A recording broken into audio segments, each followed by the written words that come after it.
Il va de soi que tous les succès de Lully et leur retentissement sur l'image du roi ont déclenché chez celui-ci le désir de le remercier.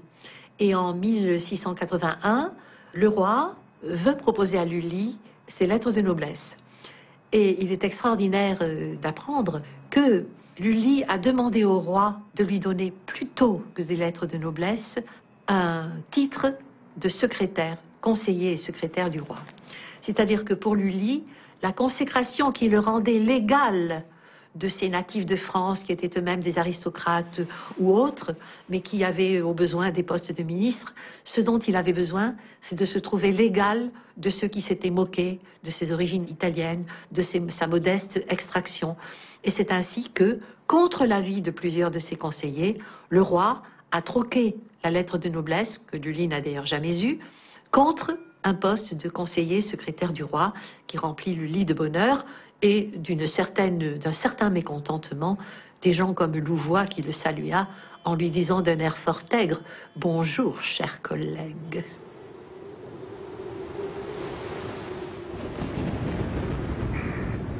En 1682, la cour emménage à Versailles.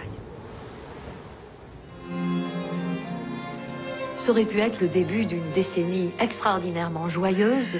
Enfin, ce grand Versailles auquel Louis XIV travaille, si on peut dire, depuis 20 ans. Eh bien non. D'abord, la reine va mourir précocement.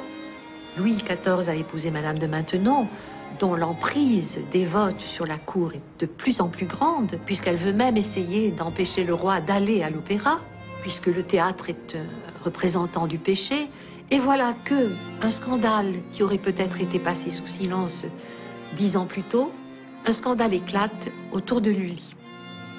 Lully, qui en a vu d'autres dans sa vie, puisqu'il a ce qu'on appelait à l'époque des mœurs italiennes, encore qu'il soit fort honorablement marié à Madeleine Lambert et père de 6 enfants, Lully est convaincu de sodomie avec son jeune page Brunet. Jusqu'ici, Louis XIV a soutenu, a protégé Lully dans les affaires homosexuelles, tout simplement parce que son propre frère, monsieur, était aussi homosexuel, et en protégeant Lully, il protégeait aussi son propre frère. Mais là, Lully est allé trop loin en passant ses nuits avec l'un de ses pages dans sa propre maison. Donc, le scandale éclate avec une violence inouïe. Toutes les cabales se ravivent, et surtout celles des dévots.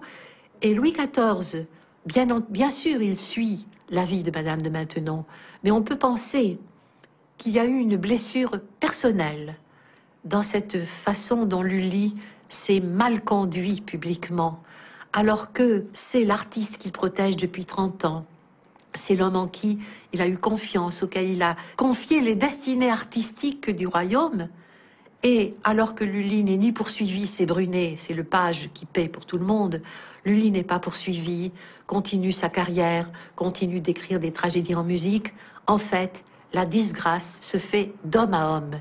La blessure pour Lully en est d'autant plus forte que son roi l'abandonne.